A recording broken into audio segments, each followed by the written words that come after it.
All right, well, welcome. My name is Jack Macy. I'm a board member of the Donner Party Mountain Runners, and I'm joined by my co-host, Steve Rowbury, who is also a board member. And we're very excited to be chatting with John Anderson today about a topic that many trail runners think about regularly or think about once certain things happen, which is first aid when you're out there on the trails.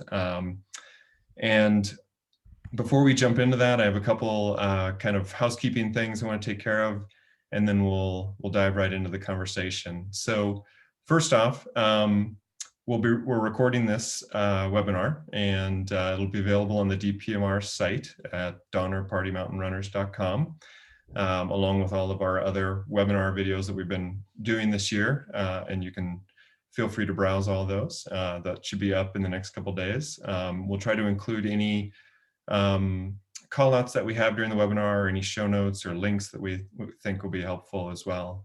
Also want to remind everybody that Donner Party Mountain Runners is a nonprofit organization that serves to connect and inspire running in the Truckee Tahoe area, and we are always excited to have new members, and we encourage you to be a paid member by going to our site and signing up there as well to help support great programs like this, our group runs, our events, and other fun activities we do. The final one I'll call out is on Saturday, May 1st, we actually have a really great program that is very much related to this topic. It's the Wilderness First Aid Training course that's going to be provided by Sierra Rescue. And that is an all-day course on May 1st. You can also find that on the Donner Party Mountain Runner site if you go to our calendar and then click the ticket or register button, and you can register there. And there's still openings available, but they are limited. And it's a great, excellent deep dive into first aid training in the wilderness, which I'm sure we'll touch on today a little bit, but we've kind of set both of these up at the beginning of the season to help you get started on the right foot and stay on the right foot, healthy feet. And then finally, you'll see in the window here that there's a Q&A box that if you want to ask questions while we're running the webinar, please do enter your questions in there. We can't promise to necessarily get all of them answered, but we'll do our best to throw them to John and see what he has to say about them. Don't use the chat. We're just going to be watching the Q&A. I know that Zoom provides both chat and Q&A, so Q&A, that's where you go to ask your questions. All right, so without further ado, I'd like to introduce John Anderson, who is a DPMR member and also an accomplished trail and ultra runner in his own right. He's an emergency medicine physician, and I'm going to just hand it over to you, John, to give a little bit of an intro background on yourself, and then let's just jump into our conversation around first aid on the trails. Yeah, great. Thanks, Jack. Yeah, so I'm John Anderson. I live up here in Truckee. I know a lot of you, and I've got my family out here in Glenshire, my wife Janelle. I think a lot of you guys know her as well, and the kids. And I think we all, from a running perspective, because I think that's how we kind of connect. I've been, running most of my life, starting as a teenager in cross country and on through school, and then kind of after college transitioning to some marathons, and shortly after that, into ultra marathons, and been doing that for probably 16, 17 years at this point, and had a lot of fun, obviously, with that sort of stuff. From the medical side, I work as an emergency medicine doctor, primarily. I also run a wilderness medicine, Tahoe wilderness medicine, where we teach. We basically they're mostly destination trips. So, for example, heli skiing in Norway, or backcountry skiing in Antarctica. We do have a trail running trip based out of Chamonix, where we kind of pair these fun activities and destination places with wilderness medicine education. So that's kind of another component of the work life. From a running medical perspective, I've worked in a kind of a number of different roles with different races, from some of the stage races in the deserts and in China and Gobi and stuff like that. and currently to more traditional ultras, and then currently the medical director for Broken Arrow Sky Race, and been that since the beginning, I think 5 years ago. So I'm excited to be here to talk to everybody tonight, and hopefully keep everybody a little more safe out there so we can have more fun. Awesome. Thanks. So I think as we started talking about this conversation, I think the very first question that came up for so many people was, what should I take with me? If I'm going on a long run, if I'm going on maybe more of a adventure type run, maybe it's all days, maybe it's a couple days, who knows? Like what are the must-haves, in a first aid kit? And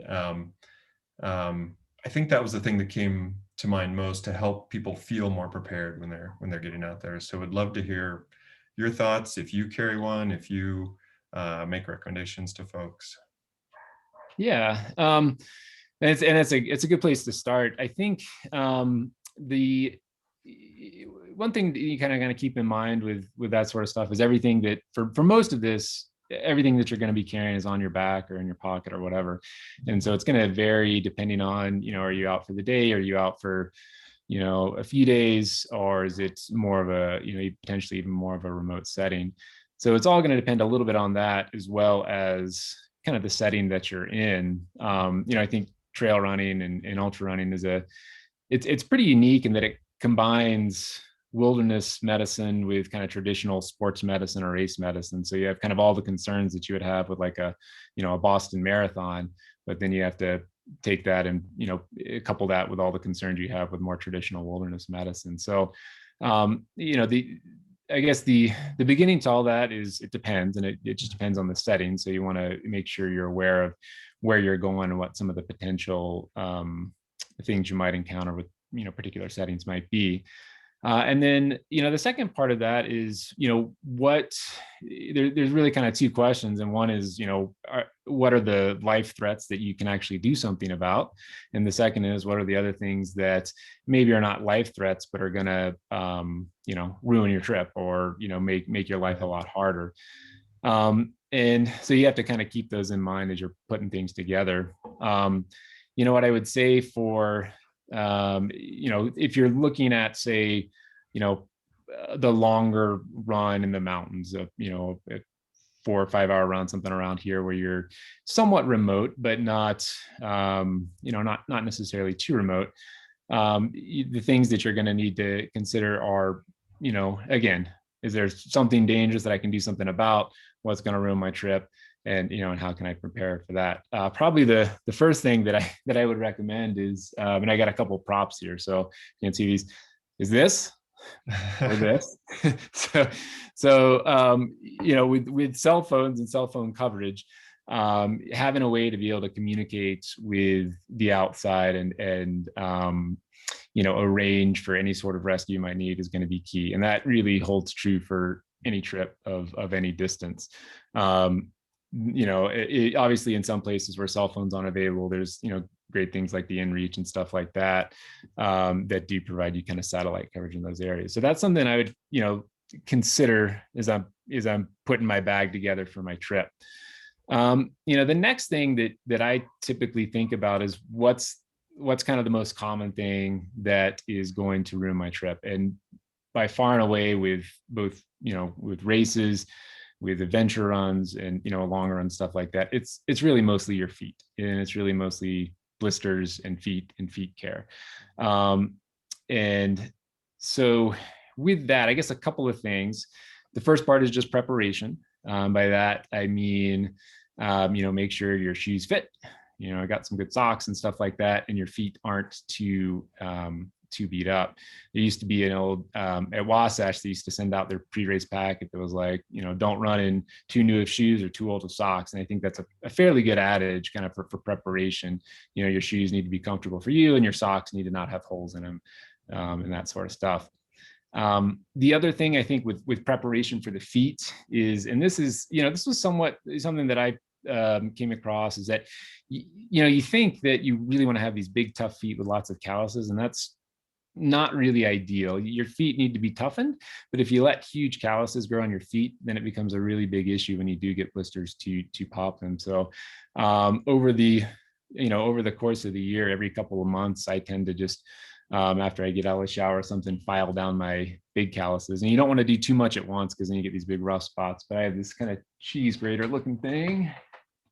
Oh, look at that. Right. Like that looks like this. Okay. Kind of rub across a few times and get the big calluses off. So that's kind of the first part is preparing the feet, getting ready to go for blisters. And then what do I actually carry? So the main things that I take for blister care on every run, and then you're going to add more things kind of with the longer length of the trip, is something basically to cover different stages of blisters.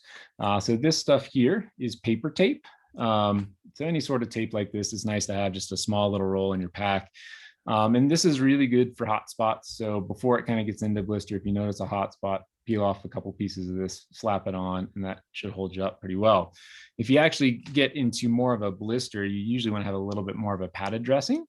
So typically what I do with that is, in addition to the paper tape, I have something like this. This is called Elasticon. It's basically just kind of a stretchy adhesive, a little bit padded bandage. And there's a number of different ways you can do this. But then what I would do is I would take the paper tape, clean off my feet, put the paper tape on, and then put the Elasticon just right across the top of that, so that I've got kind of a friction barrier and a padded barrier there. And they're both pretty thin, but they're going to help your feet out. If you did end up actually rubbing away the skin, where it actually looks raw, then you could consider more of this is kind of like hydrocolloid oil type of product, second skin. And there's a number of different ones, but it's just a little it's almost a jelly sort of matrix thing. And so put that right against the skin, and then those other things across the top of it. So for blisters, and kind of the first thing that I'm throwing in my pack is my blister kit. And that's primarily these two things. And it's really just a couple of ounces. And then again, depending on the length of the trip, I'll usually throw a few of these in a plastic bag as well. So not the whole container, but kind of a few of these in a plastic bag that go in with this as well. And for the most part, you can take care of most of the things for your feet in blisters with that. And that's a good place to start. John, as you've kind of dialed this piece of it in, do you find that you have had less blisters over time? It's less of an issue for you, or do you still get them even in the longest of races? I'd say I hardly ever get them, but I still get them sometimes, especially in like a big wet, something wet and long. It tends to be, I don't want to say inevitable, but certainly more difficult to prevent.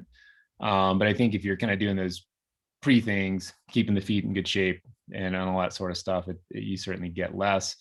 But it definitely is something that we see ruining more people's races and runs and trips really than anything else, is blisters in their feet. I mean, we spend so for some of these stage races in the desert, right? People come into the camp at night, and you're all in the same camp, and you'll spend an hour just working on people's feet or kind of helping them with their feet because they're so beat up, and then they got to go out the next day and do the same thing. So that's, like I say, the feet is a good place to start, I guess, for things in the kit. And then in terms of other things, it starts to kind of depend on how far you're going and what other potential medical considerations that you have. So if you have some underlying illness, or you've got an underlying allergy, then you've got to pack specifically for that. So or if you're on a trip with someone who has that, and you're in the role potentially of helping provide medical care, so that might include something like an anaphylaxis kit. So you can get the EpiPens. Everybody's got a significant allergy should have an EpiPen, or you can kind of make your own. I tend to make my own because they're a lot cheaper. There we go. Because the EpiPens are $300 or $400, and they expire if you don't use them. But for about $3 or $4, you can kind of build your own with just a little bit of epinephrine and a couple needles. And then I always put a piece of paper in there because I want someone to know exactly how to do it. You don't have to think about it. So I just say, this is how it works. Draw it up and shove it in. So I typically will include this in my kit for a longer trip. So a couple of days sort of trip, or if I've got someone who's got a known allergy to kind of deal with those medical concerns. John, we were talking beforehand, just before the call, about poison oak. I mean, do you carry stuff out on the trail or on a run to sort of wipe yourself down if you've walked through something? I don't. I think, for one of the things, again, kind of back to kind of, cost benefit, if you were, potentially going to be, down in that Auburn area or whatever, if you're having a longer 4 or 5 day trip in kind of an area where there's a ton, it's probably reasonable to have something to help out with that. And that can be, commercial products like Technu. Can be as simple as dish soap as well. Remember though, you've got to kind of carry the stuff. It's not a bad idea. And what I tend to do for some of these runs is have kind of the little kit that I carry with me, and then something a little bigger at the car. So when I actually get back to the car, if I feel like I need to wash down and do some of this, I can do that as well. But I typically don't carry that because it tends to be something that's heavy, and not as useful, all the time. And one of the things when you're kind of putting together little kits and stuff is, how many uses can you have for one thing? Because if something can have 3 or 4 different uses, that goes in the kit. If something has only got one use and it's very limited and heavy, then it's probably not going to go in the kit. Let's see. So in terms of kind of, I guess moving on from there with the kit, the next thing, I guess the next most common thing, I think that we've probably seen, again, not dangerous, is GI upset. And this is true for races as well, whether it's, puking or diarrhea or whatever it is. And kind of the same principles, I guess, apply. And I know that, I think Tara talked a few weeks ago, is that kind of the preparation is in your nutrition leading up to whatever it is, kind of figuring out what works for you and that sort of thing. But we kind of all know that things are going to happen. And so with regard to that, I typically carry just a couple of different things, and again, for the length of the trip, you don't need to carry the whole, bottle of medicine or whatever. Just a few pills is usually fine. So you can kind of cut down on your weight for that. There's a few different options. Ginger candies are great for that, and they work for a lot of people. There are prescription medications. They've studied that with prescription medicines, and some works for some people, it works for others, it doesn't actually. I know a lot of you guys know Andy Pasternak. He just published a study on this, but it was looking at one medication called Zofran that it seems to work for some people, doesn't for others. And if it works for you and you tried it before, well, that's something. I tend to carry some of it, more so in the setting of for other folks rather than myself, because I just don't find it works well for myself. One thing that I do carry, in addition to ginger and maybe another medication, are alcohol wipes. And these is kind of interesting. So it's going to help when you're, if you've got a little cut and you need to clean something off, or if you need to clean your feet for a blister as well. But they actually work really well for nausea.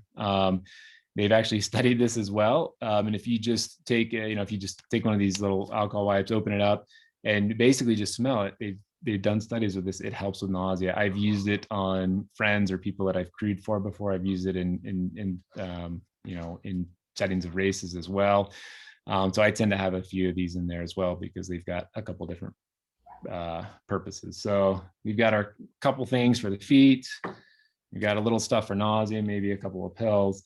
And then, kind of moving away from the most common things, I think I would break down the next set of items, I guess, into kind of 3 categories: trauma-related stuff, medical related stuff, and environmental related stuff. So kind of heat, altitude, that sort of thing.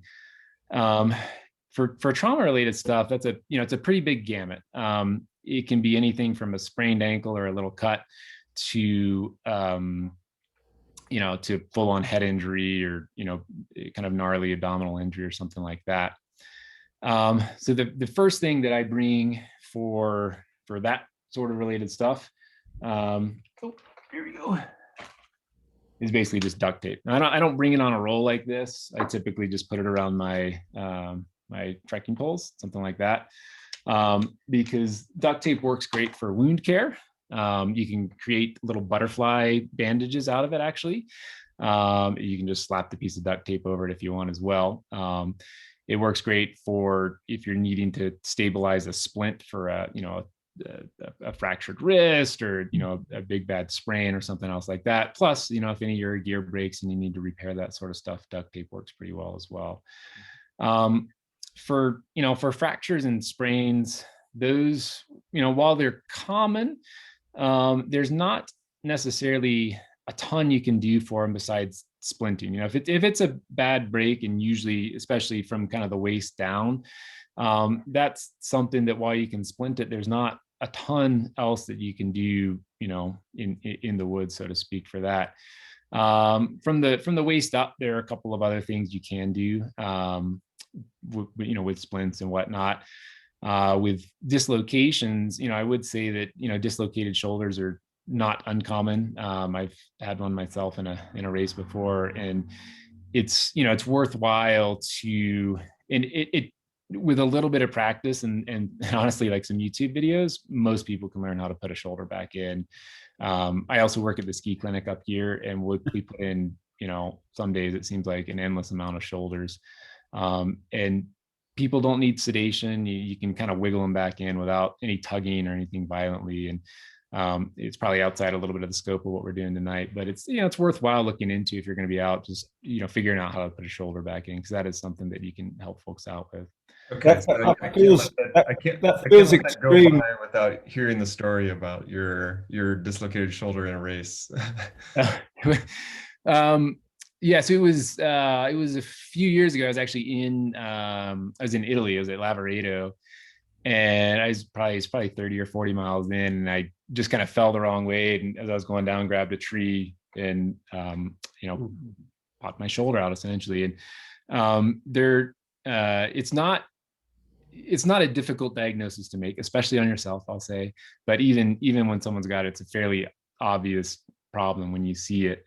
And so I was kind of, sitting around, and there are some things you can do there's kind of different levels. There's sublux where it's kind of partially out, and there's like full on dislocations in different areas of locations or whatever. So there are some things you can do potentially on your own to get them back in, but none are for a truly, anterior dislocation, none are super, super effective or quick. But of course, there's a lot of other people around, and so other runs, kind of sitting there and saying, the guy stops and checks on me, and I essentially taught he was an Italian guy, and I speak some Italian, but not very well. But I was able to kind of teach him, essentially where he needed to pull and how he needed to pull, and basically while I could rotate my shoulders, and it went back in after that. I feel comfortable taping my Achilles from a YouTube video, but putting a shoulder back in feels so serious. You can actually see that. You can actually get that online, and it takes practice to really get the feel of it, and that's the one thing. But it is something that I would say it doesn't necessarily require a medical professional, as long as you've got and again with YouTube and some of the stuff out there, you can figure out how to do some of the stuff, and that's one that can be pretty useful, because a dislocated shoulder that remains out is super painful, and it can if it's out for more than 12 hours, it can lead to some pretty substantial issues, but it's pretty easy and quick to get back in, and once it's back in, most people do pretty well. They're pretty sore and pretty banged up, but it's not like we got to call the helicopter and get you out of here sort of thing. It's something where most people can walk out on their own or something. So yeah. So I'm gonna just for our audience, I'm gonna look those up if you don't already, and put those in the show notes. YouTube for how to relocate your shoulder, and I'm gonna find a YouTube for how to create your homemade EpiPen too.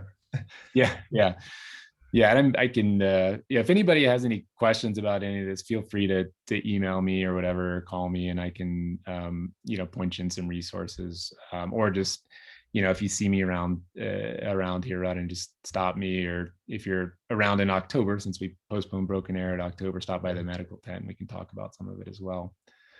Let's see, we did we had the duct tape. So still on the trauma stuff. The other thing to kind of consider with trauma. So aside from the sprains and the fractures and the splinting and stuff like that, on shorter trips, so a day or 2 days or something or like that, I typically don't bring any splinting material other than duct tape. You can make rigid splint stuff, out of your poles. You can make it pretty much out of anything, some firm, sticks and stuff like that. There's even, these crazy stories. I don't know if you guys remember like the old school power bars that were like bricks. They're just like super hard. People have made splints out of old school power bars. So you can make a splint out of anything, but you typically do need something to wrap it with. When you are wrapping it, you just got to make sure you're not doing it too tight, but it's difficult to kind of jury rig something to wrap. It's pretty easy to find that rigid piece.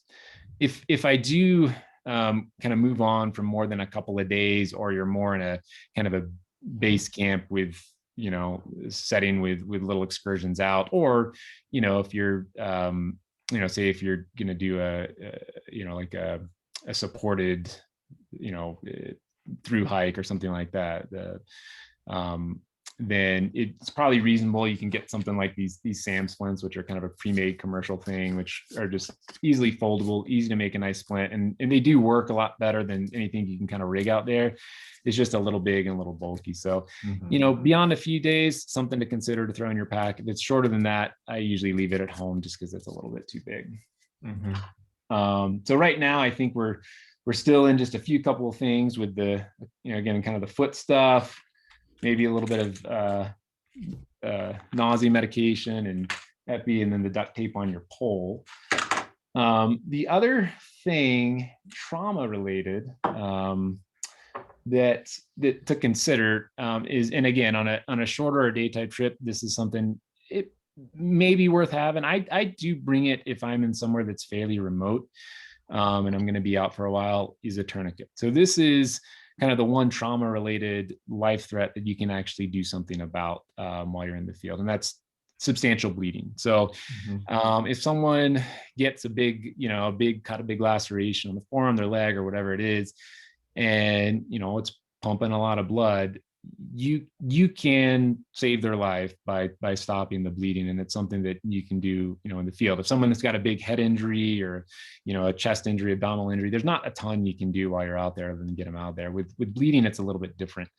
I guess the first principle with bleeding before we get to the tourniquet is just, you got to apply pressure, and it's got to be direct and precise. So where I see people make mistakes with this is they'll take like there's a cut here, something, they take like a big wad of gauze and they just kind of put their hand on this big thing and they're just holding like that. That's not going to do anything. You really need to be very precise. So if there's an area here, maybe one of these is okay, and just like 2 fingers and just squeezing as hard as you can. And it's going to hurt, and you need to hold it for at least 5 minutes. But if you're just kind of holding lightly with a big wad of t-shirt or whatever it is, all you're doing is just letting the blood soak into that stuff. You're not going to stop it. So the first thing with bleeding is direct, firm, hard pressure. That's going to help. And then the second bit is the tourniquet. So this is something that, it came from the military decades ago, well, centuries ago. And then it fell a little bit out of favor, probably, 30 or 40 years ago, but all the data really suggests that these things do save lives. And there's basically 2 principles to it. There's something to go around that makes it tight, but then you have to have a windlass as well, or something to kind of actually screw it tight. You just can't tie a tourniquet tight enough to make it effective. So they do make, this is just a kind of a commercial tourniquet, and you can get this stuff online anywhere. But it basically, the way they work is it goes around, and then you take this is the little windlass piece here, and it just twists and twists down, and you keep twisting, and then it locks in place with a little, like a Velcro mechanism. You can rig these up in the field. Again, if you've got, something like a buff or a bandana, and then something, a nice firm stick or something, the issue is, it's difficult to maintain. So I've found that if I'm going to be somewhere where I think, a little more remote, it might take, 6, 8, 10, 12 hours to get someone out of there. Then I will usually carry one of these as well. And they're pretty light. It's probably 4 or 5 ounces. So I'll throw that in the pack for a little bit longer stuff. let's see. I think, let me see my notes real quick. I think that's mostly it for trauma related stuff. I do typically throw a little bit of pain medication in there, again, just like a couple of pills of ibuprofen or something like that. And then again, as the trip gets a little longer, I might have a few more medications as well. One thing that I do typically throw in my race bag, so like for aid stations and stuff, is just a topical type of pain medication. So this stuff is over the counter now, diclofenac. It used to be over the counter in Europe, and they used to have a prescription here, but now it's over the counter. It's basically like an ointment type of ibuprofen. So you kind of get the goods of the anti-inflammatory without the bads of being harsh on your kidneys. So that's something that I've used, and I think is pretty effective to have in a race bag. I don't carry this around with me, but if I'm going to have a kind of a separate area where I can go and resupply on stuff, it's something that I'll throw in. John, what's the name of that product again? It's called diclofenac. Diclofenac. Okay. Yeah. Great. John, yeah. what's you talked about your own shoulder dislocation, different trauma injuries. I mean, what's the most dangerous situation you've had on the trail, and you know, how did you deal with it? So I think there've been a few. I think most of them have been blunt abdominal or pelvic related, where someone is taking. So one was in the Tetons, and I was with a couple friends, and there was a group that was in front of us, and we were near Tiwanaut, which is one of the, it's just north of the Grand.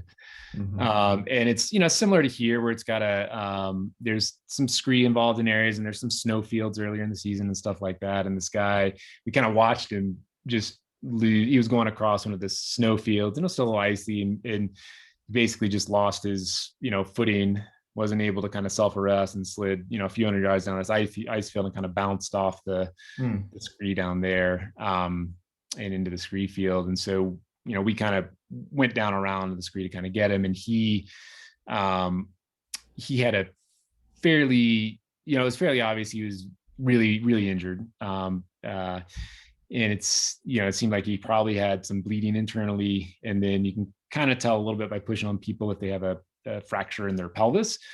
And some of those are not a big deal, and some of those are, because there's so many blood vessels in there that as they open up, they just continue to bleed. So one of the things that you do with the pelvis fractures, you try to close them back up. And so what that looks like is, in this case, it was a jacket. You basically can wrap a jacket, tie it around you can feel the iliac crest on yourself, go a little below that, and you just tie it super tight to kind of bring the pelvis back together to kind of stabilize them. And then the Tetons, and again, this is back to kind of this thing, the Tetons have a really well-developed helicopter rescue service up there.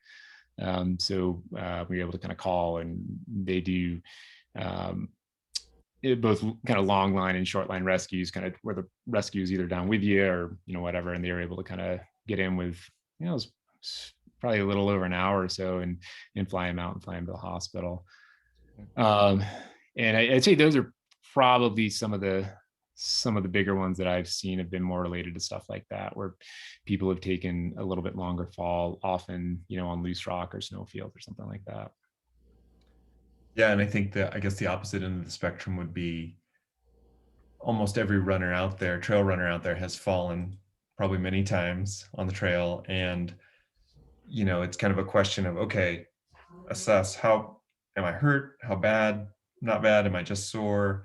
Or if I have some blood and bleeding, we talked about, major bleeding, but, is there some little things you can do with some of that stuff in your pack to just kind of like, quickly treat a wound, or, if it's a really bad scrape or things like that.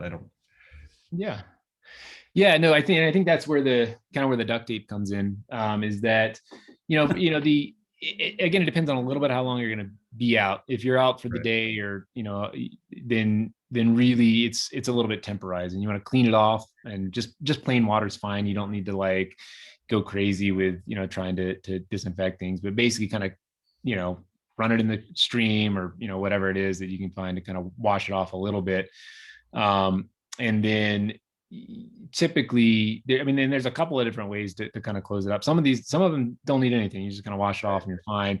If it's, if it's a cut where it's kind of, opened up a little bit, then there are some things you can do to bring it together. And duct tape works well for that. There are other, if I don't typically carry, steri strips or, those sorts of things, because they're kind of a limited purpose. I will put them in the, the bigger kind of base bag, so to speak, if I do need that.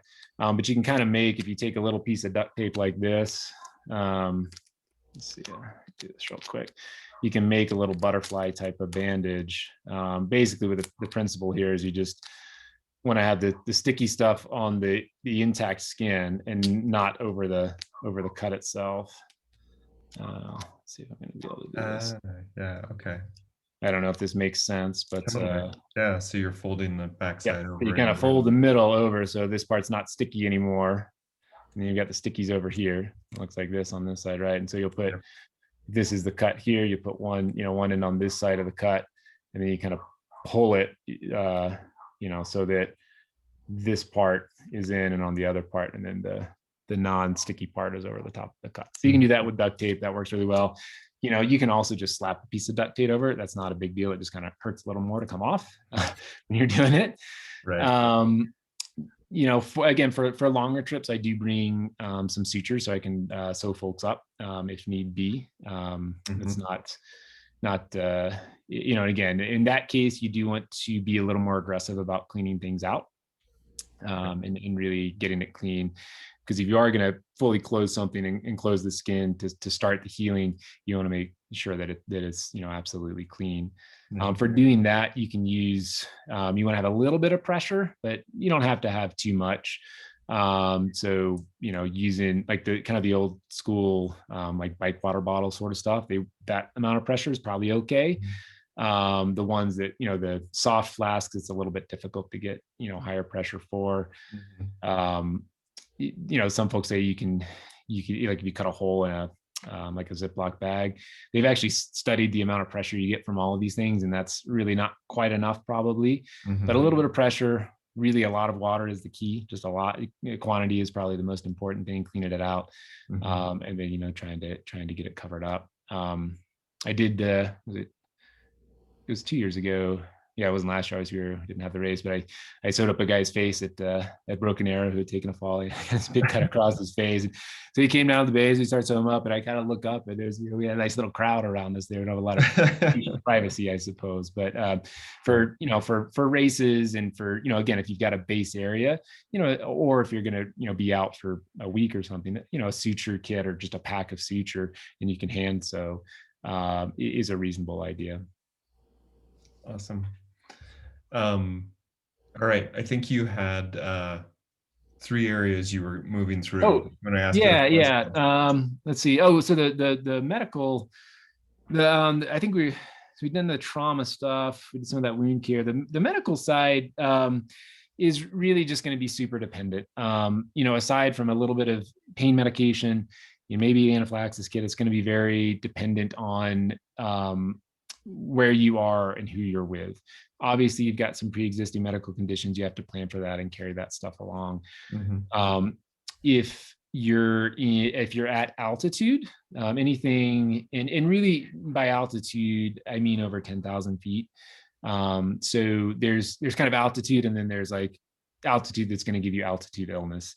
In those cases, I do bring Decadron, which is it's a steroid, and it's really kind of it's a little bit of a all-in sort of treatment for a lot of different altitude-related illness. So I typically do bring a little bit of that.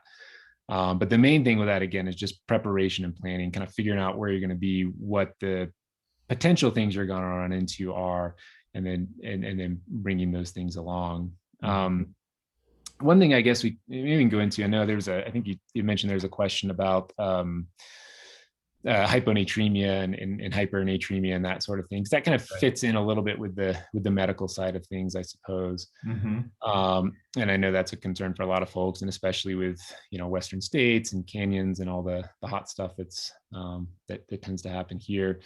While it's not necessarily things that you can bring in your kit to help out with it, there are just, I guess, kind of a few things to keep in mind for specifically for hyponatremia, and then as well things that if you were going to stock an aid station or be helping out medical at a race, or if you're running.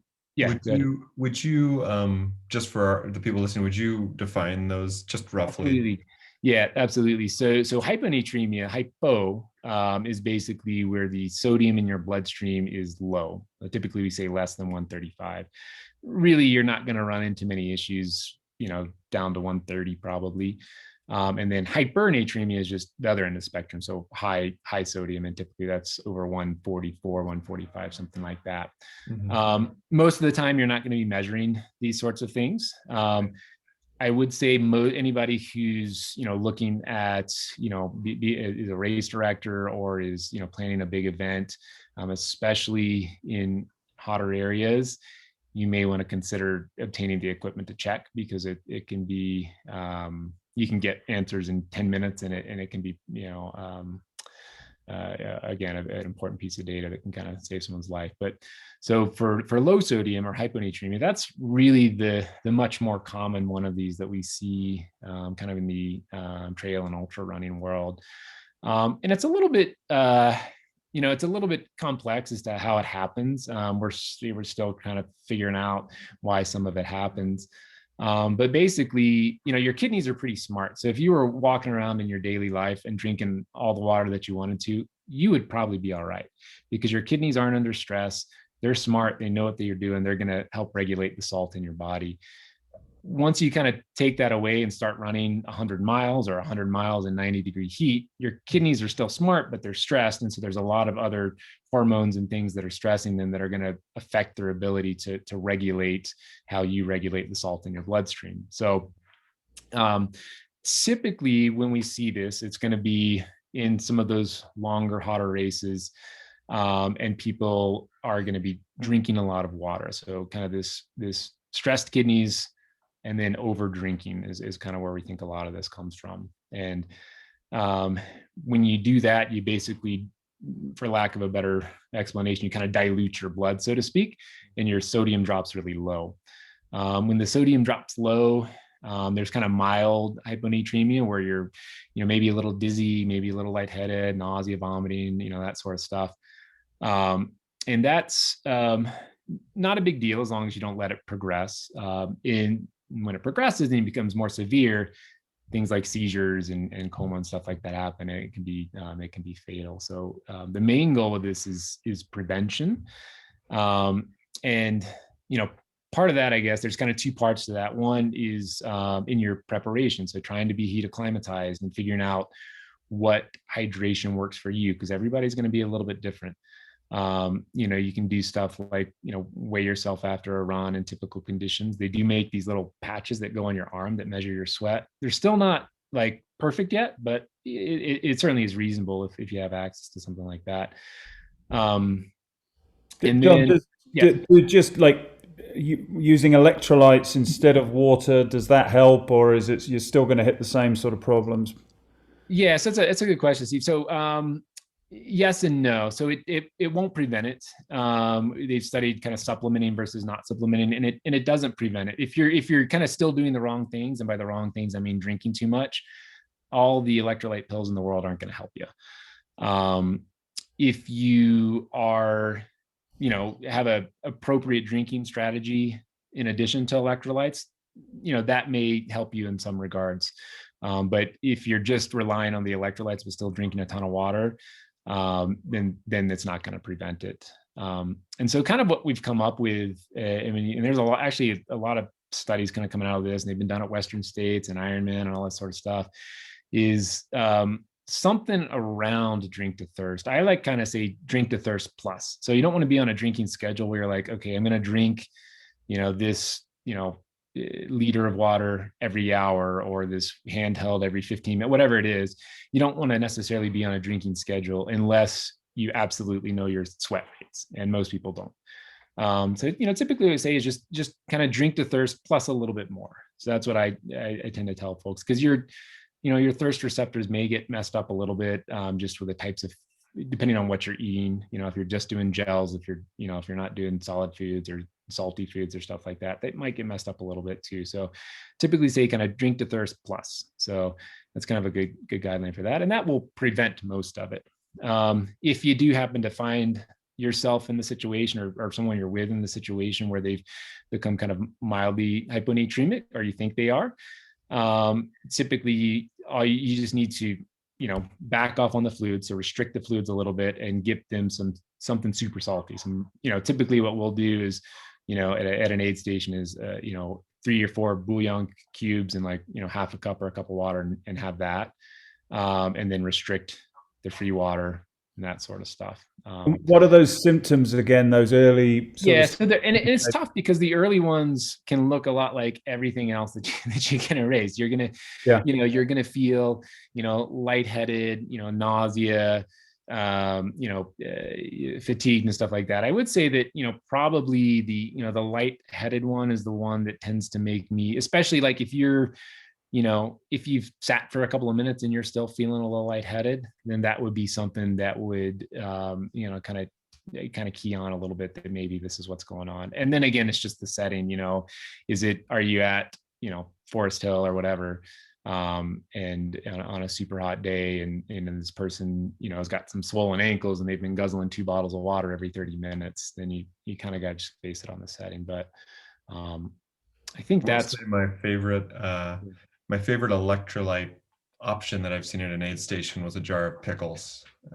Instead of reaching for the salt tablet, I'd reach for a pickle, and it was fantastic. It just hit the spot. And I think, there's actually a little bit of, there's some theory behind the actual realish foods versus the tabs, pickles or salty potatoes, or, whatever broth, or, whatever it is that, that you like to eat. There's kind of receptors in your gut that help tell your brain, regulate the brain and the kidneys and stuff like that for your sodium. There's also receptors in your mouth. And so if you're taking a pill that you never taste the salt, or the receptors in your mouth are never activated with that electrolyte, that may confuse some of the, some of the signals as they're going to your brain and saying, oh, it's time to drink more, it's time to drink less, or something like that. So, when you can, I think realish type of food where you're actually tasting it is better. There's certainly no harm with the electrolyte pills, but if you can do it through through realish sort of stuff, I think it's probably a little better. Could you elaborate on the receptors in the gut there, John? Sorry. A little bit. So, I mean, basically, there's and this works. We think there's probably some mechanism with cramping as well. But there's basically, hundreds of different receptors for different things that are, all throughout your GI tract. And these, if they sense, for instance, salt or sodium, then they can say, send a signal to your brain and send a signal to your kidneys that releases a hormone. And then the kidneys will either not let you pee out the salt or make you pee out more salt, kind of based on the feedback they're getting. And again, in a normal setting, when you're walking around in the day, the kidneys do a fantastic job of this. It's really hard to kind of screw yourself up. If you're not on some medication that would complicate things, or stressed your system in some other way. Again, when you're running, for 100 miles in the hot weather, it just confuses everything a little bit more. But yeah. You were talking earlier about you were going through things in your sort of first aid kit that you put in. Yeah.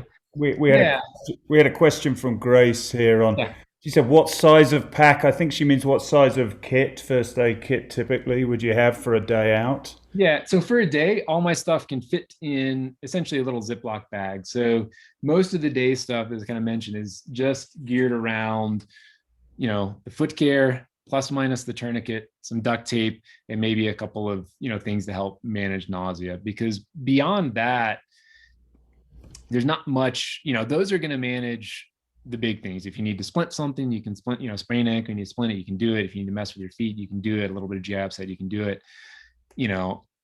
Anything else, while there are other things that can happen, there may not be a lot that you can do with it. again, we mentioned some of the bleeding things, the other traumatic related stuff, there's not a ton necessarily that you're going to be able to do. So there's not really a reason to bring much more in your kit. And again, for a day out. So typically, in my day, again, depending on, if I was going to go for, you run through, desolation or something like that, my first aid is kind of the sandwich size Ziploc bag. And you can get most of that stuff in there.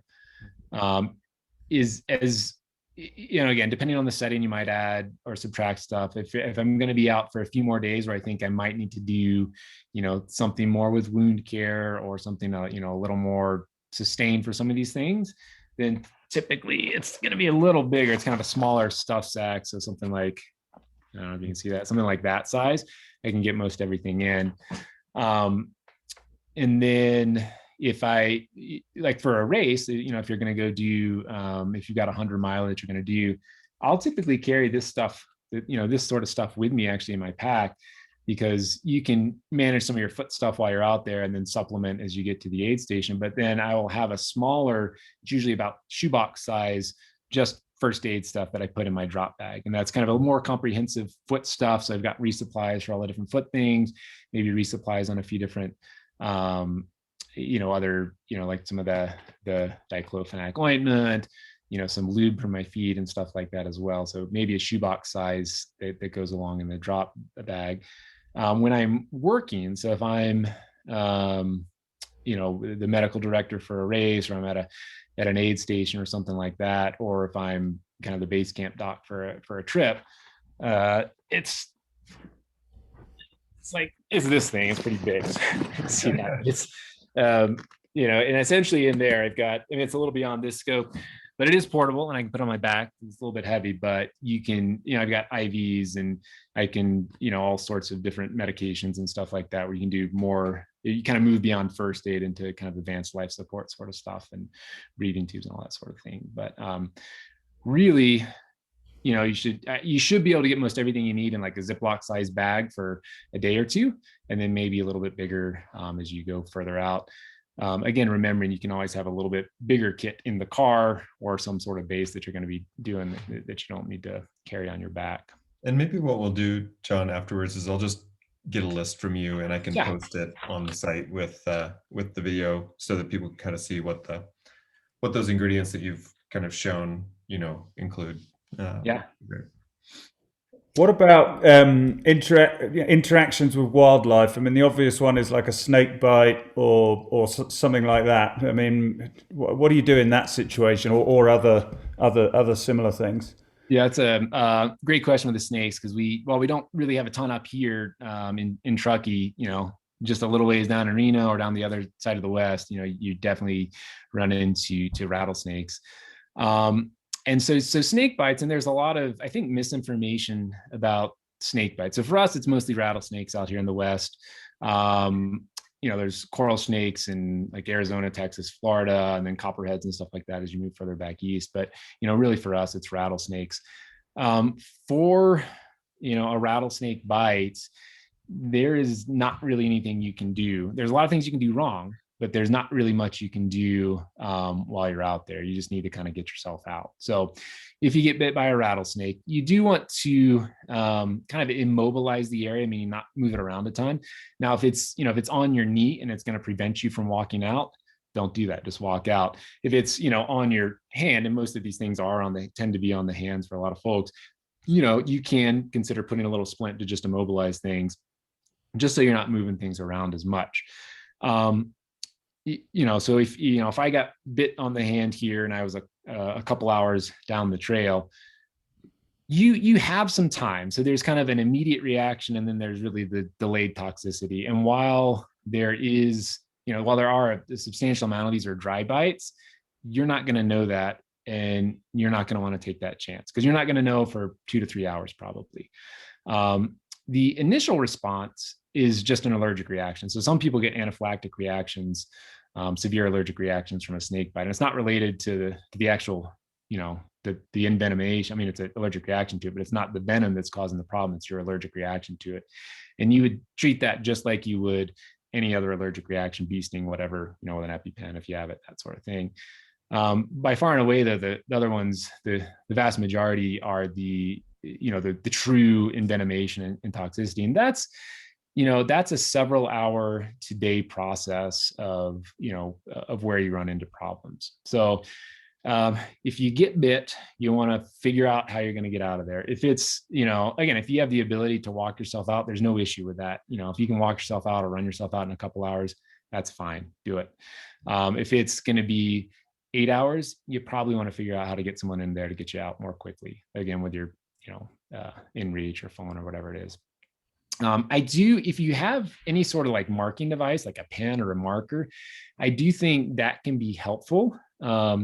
And that you're going to mark the time you got, just right the time you got bit on, right near where you were bit, and then kind of outline, because there'll be a little bit of redness, and you just, outline where the redness is so you can see, is it getting worse and that sort of stuff. And that's what we'll do with folks too, as they get into the hospitals. You just kind of keep marking as the redness expands and stuff like that. But that's really it. The things you don't want to do. You don't want to use the tourniquet. That causes more harm than good for snake bites.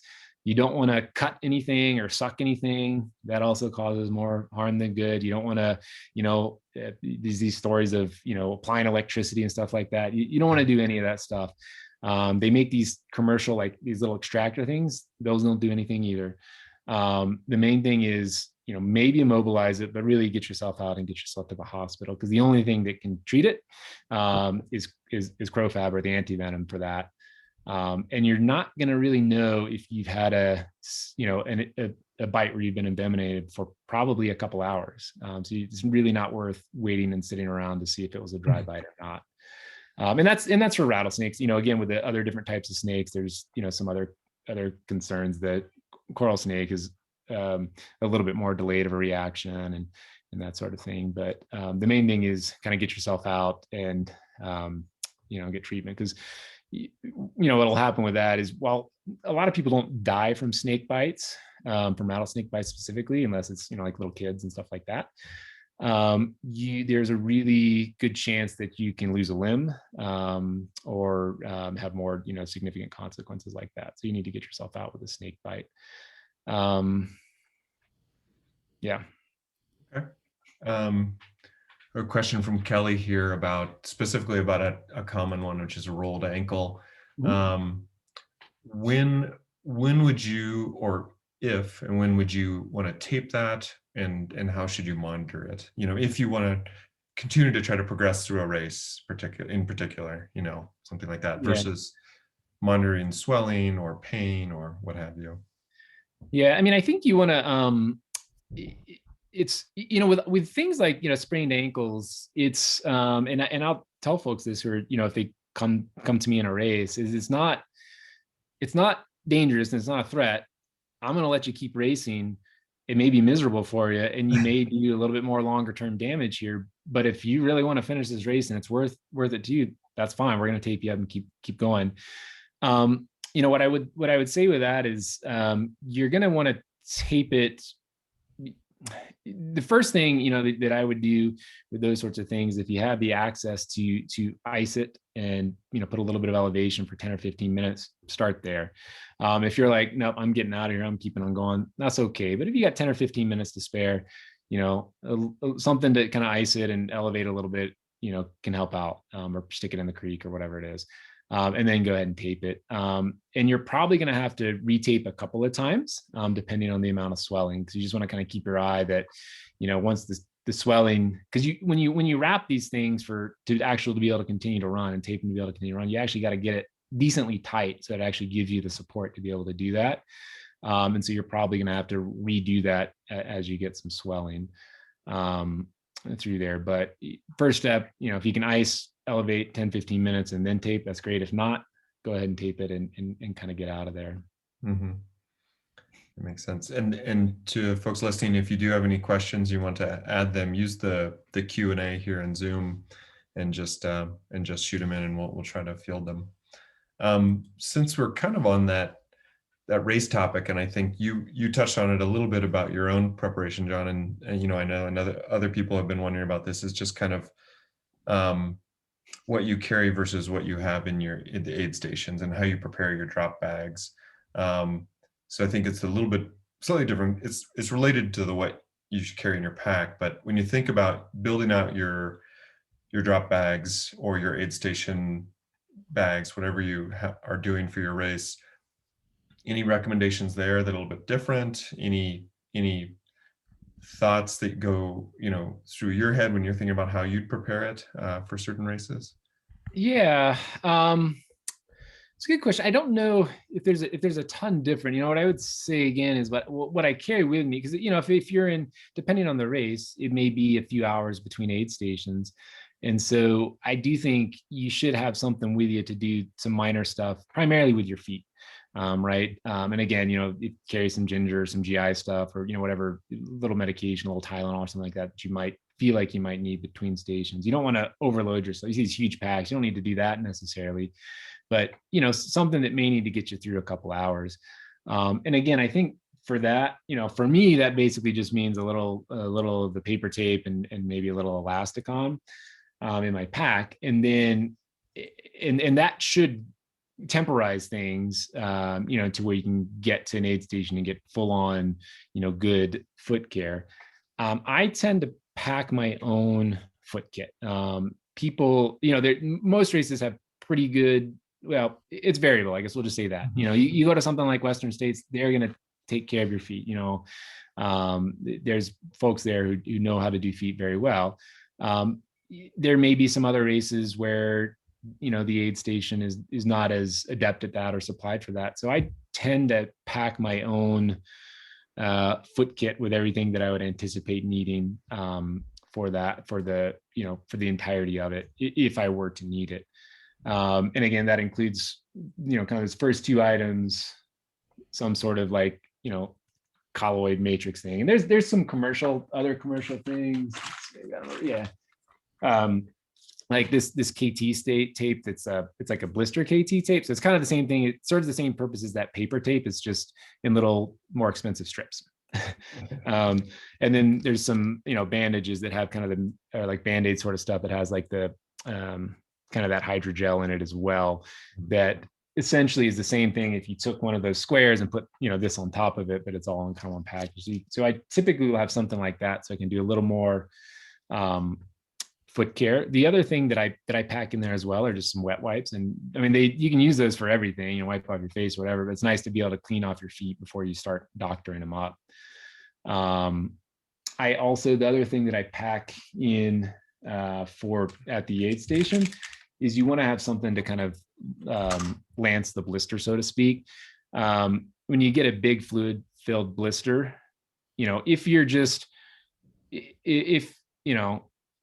if you're going to walk around in flip-flops, that's fine. You can leave it intact. But we all know that, you still got 60 miles to go in a race, and that fluid-filled blister isn't really going to work. So typically you do want to drain that. You can use the safety pin off your bib. I definitely have done that sometimes. You just, again, use your alcohol wipe to sterilize it. I pack like a scalpel or, a bigger needle to drain that as well. I just think you get a little more effective drainage in there. So I'll put that in my foot kit. I also bring some nice scissors to kind of cut all this stuff, so I'm not ripping it. I don't bring them on my pack. I stick it in that, that shoebox style thing, so that I can cut things as I need to when I'm there. And then there's kind of two separate types of sticky things that you can bring. This is just benzoin. It's smells like vanilla or ponderosa pine. It's kind of a sticky little ointment thing. I don't know if anybody's climbers, you're probably pretty familiar with it. Use a lot. Or you can use this is like a spray little sticky thing. And again, I don't carry these things with me. I just stick them in that pack that drop bag that's going to go with me. The other stuff that I have in there, if I need, again, a little bit of medication, whether it's GI stuff, like some ginger, resupplies on that sort of thing. I typically don't bring, other like wound care to clean things. They usually have that at the aid station. So I don't bring, like iodine or cleaning solution or anything like that I would need. A couple of other things I bring that I've just found to be useful. Let's see, put that up here. I should probably mention this. If you have crew, it can be nice to bring some gloves because that way they don't have to use their hands to touch your dirty feet or do whatever they're doing. So bring some gloves.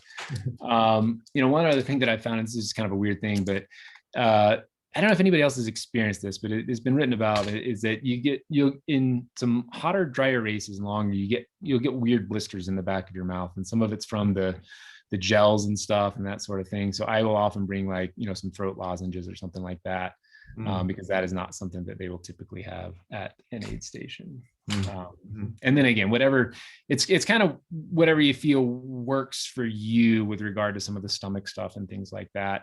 Anything more advanced medically that you should need at a race should be there for you. But I think having specific stuff for your own feet and, kind of for your stomach and stuff like that can be helpful. Or if there's, weird little things that you found that, again, like the mouth or throat thing that I get sometimes that are helpful for you, you can do that.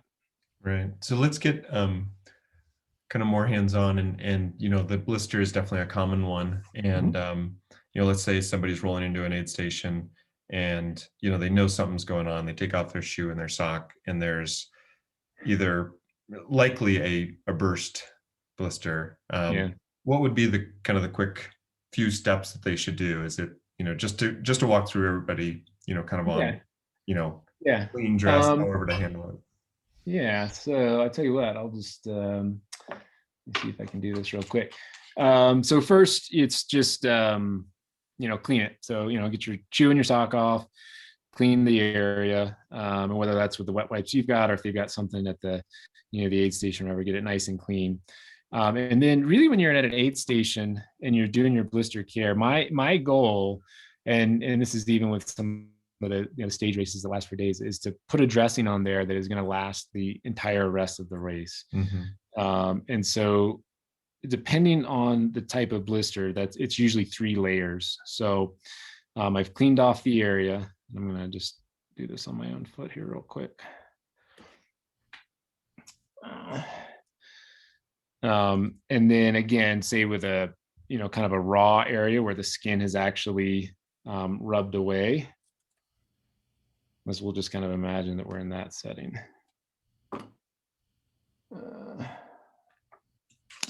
So I'll typically take one of these little squares. John, would you cut away the loose skin? I typically leave that. So the skin is a great covering. If it's like just crinkled and whatever, that's probably okay. But most of the time, if you can kind of leave that there, that's going to be better for you. But yeah, so we've cleaned it. Let's see. I don't know if I can get my foot up there. I'm a runner, so I'm not very flexible. So yeah. So say it's say it's over the heel here, right there. So I'll put there we go. The little blue, the little patch there. Typically next I'll put whatever sticky, do the spray or the benzoin if I need to do that. And then I first make a layer with my paper tape. So just a couple quick strips of that. And then I'll show you this because I'm not going to be able to get my feet up there.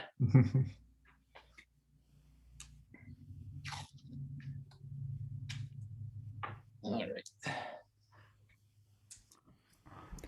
So I'm hoping I don't have to do this on Saturday, John, but it's good to know. It's good to know how to do it. Yeah. So I've got you can kind of still see the square under there, and then the paper tape across there. Now, if the skin is still intact, you can skip that little blue square, or kind of the water-based hydro matrix sort of deal, and just do the paper tape. But I don't typically like to do the elasticon or the sticky stuff right on top of the blister area. It's just it's so sticky that it can cause some issues as it comes off. So that's kind of my first 2 layers. And then let me see if I can show you guys how to do this, because it's a little. So what I'll do is if you make a little cut in the I tell you what, I'll just do this and I'll cut another piece. So I'll put that across the top, and then this just fold. Once you make the little cut, you can kind of fold it up like that. I don't know if I did that. Oh, right. So basically what you've got, that's the 3rd layer. Blue stuff, paper tape, and then the elasticon across the top, Mhm. and then you're done. Right. And that's really it. But again, if you got a little sticky stuff, that'll make it stay on there longer, and that should last if you do it right by cleaning your feet first and kind of do it in that stepwise process. It should last you the rest of the race, even if it's wet. That should hold on there. There's different things that work for different people. So if you prefer, things like moleskin and stuff, that's okay. But I think the basic principle is you need one little layer like the paper tape or this, KT tape stuff or whatever that helps with the friction, and then one thinner layer that helps with the padding. And I just find that this kind of sort of system works the best. And then again, if the skin's not intact, you've got that raw area, something kind of moisty sort of stuff to put across the top there. Mhm. I don't know if that answered your question, if that made sense. Yeah, no, I think that was more than I was hoping for. Yeah, sorry, yeah. We got a John Foot cameo in the show. Right, yeah. Good. Let's see what else. So Steve, you're running states in June. How confident would you be doing that? Or, maybe this, John, like if he rolls into a later stage aid station, is there somebody there that could do that type of foot care for him? At Western States, probably yes. Okay. At most I races, hope so. yeah. At most races, Probably not. maybe. It's just variable. That's actually one thing we're working on now is I'm with some of you guys probably know Bob Crowley and Itra, and that we're trying to get a little more medical resources for races to have some just a little more consistency perhaps in what folks can expect in terms of the medical availability of services at races and stuff. So, but again, it's at a lot of races, yeah, people are going to be really good at this. But I think it's reasonable to learn it and practice it and do it. Grab your buddy and do it, and it's not too difficult. And once you kind of do it a few times and get kind of the muscle memory for it, you can do it pretty quick. And you can even if you're as inflexible as I am, do it on yourself even. So you don't have to.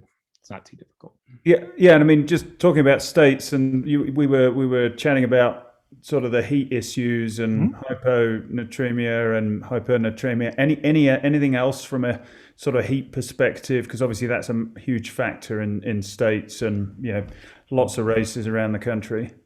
Yeah, so heat.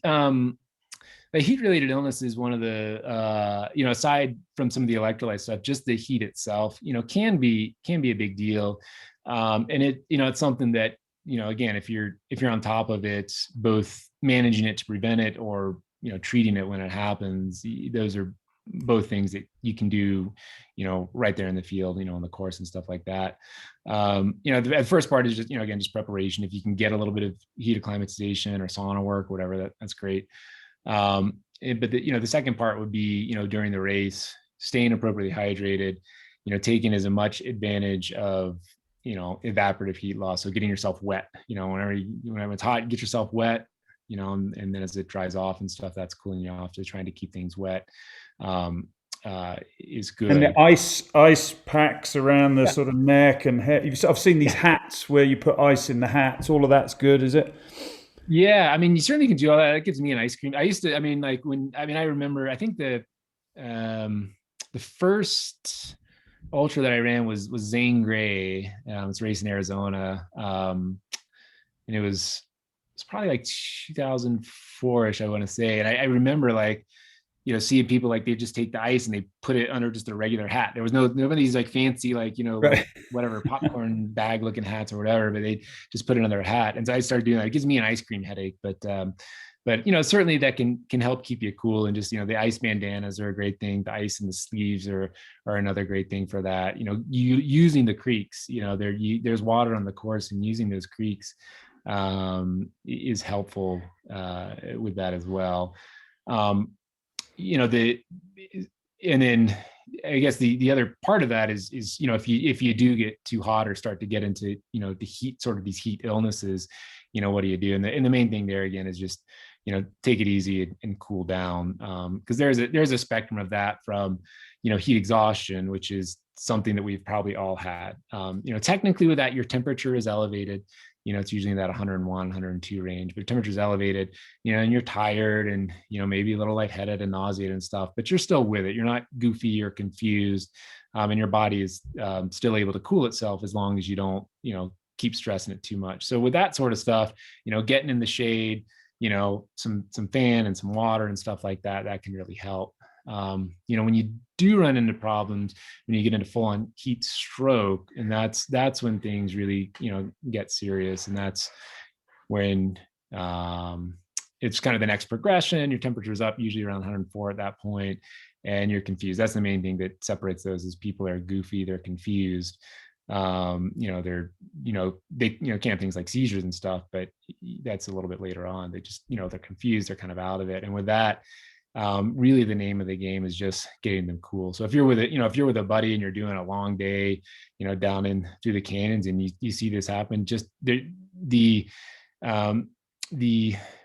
even with a hospital within 30 minutes, we cool them there. So like at a race where, you could drive someone out, 45 minutes and get them to the hospital for this, you're going to cool them on site if you can. So getting them in the creek and getting them cool, because really the thing that we found is to be the most detrimental is how long you stay warm. So even that 45-minute drive is going to be worse for you than sitting in the creek for 30 minutes and getting cool and then taking the drive. So, if it's really hot out and, you're seeing your buddy, starting to get confused into this stuff, get them in the creek.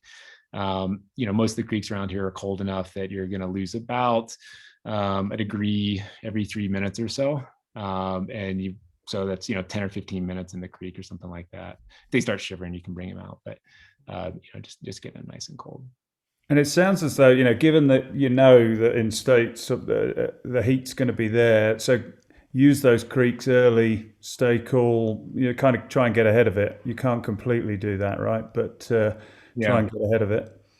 Yeah, absolutely. It's a lot easier to, to stay cooler than to get really hot and try to get yourself back down. It's not impossible, but it's definitely, just if you can keep it from happening by being a little aggressive. Some folks are, if you spend, whatever, 5 minutes in the North Fork of the American and save yourself 20 minutes later on, or whatever it is, that some folks say. So it's, and that goes for, and it's great when you're on a training run or a long day or whatever. It's pretty enjoyable. You're back in desolation or whatever, and you want to go jump in one of the lakes. It's kind of fun.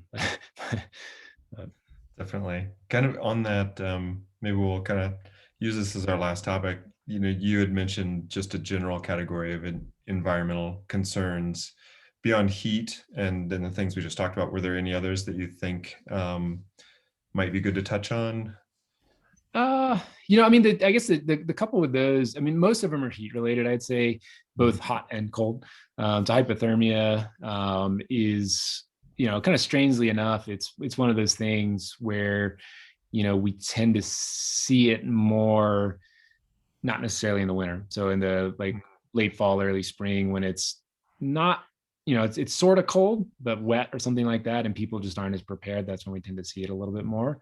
But it's the same sort of principle. It's just kind of there's a spectrum, and recognizing it early, and warming people up early when someone is still not confused and shivering. Insulate them and give them something to eat. Once they've moved beyond that point, you got to do some you have to actively rewarm them and get them out of there. The other kind of environmental thing that typically goes along with wilderness medicine is lightning strikes. And just the one thing with lightning strikes, I guess I would say, well, two things. The first is, it does, I guess, embody one of the principles, and that's, don't make any more patients. So, if you're in the middle of a lightning storm and someone gets, and you've got good shelter and cover or whatever, and someone gets struck by lightning and the storm's still going on, don't run out there and make another patient, right? You need to make sure that things are safe before you go try to save someone. The second thing about lightning is it's one of the areas, and hypothermia is the other, where if you're, in the backcountry and you're 4 hours from help, CPR actually works. Because with lightning, it's electricity sort of thing, and you can restart someone's heart and get them, back up, walking and talking, especially with lightning strikes. And with hypothermia, you just don't need to do it as long. So you can do CPR for 5 minutes and then wait for 5 minutes as you move these people out over the course of 3 or 4 hours, and they can be all right. But it's one of those things where if someone has a heart attack in 4 hours out, there's not much you can do. But if someone gets struck by light, CPR, sure, but it's probably not going to do very much. If someone gets struck by lightning, it's absolutely give that CPR a trial, because that's something that in a lightning strike can that'll help people out. Excellent. Well, thank you. Thanks everybody for joining. We'll wrap it up at that. Thanks, John, again for your time and your sharing your wisdom and experience. Really appreciate it. Want to let everybody know, just reminders that we've recorded this and we're going to post it on our website on DonnerPartyMountainRunners.com. Also, while you're there, please, if you're not, sign up to be a paid member to help support some of the great programs and activities and events we have throughout the year. And also the reminder again that Saturday, May 1st, if you liked what you heard here, you can get a full wilderness first aid training course through Sierra Rescue that DPMR is sponsoring. And just go to our site under the calendar tab and click the ticket register button, and you can sign up there. As of today, there were still spaces available for that, and that's a great training to have. So thank you, everybody. Have a great night, and look forward to the next one next month. Take care. Thanks again, John. Thank you. All right. Thanks, everybody. Have a good night. Good night.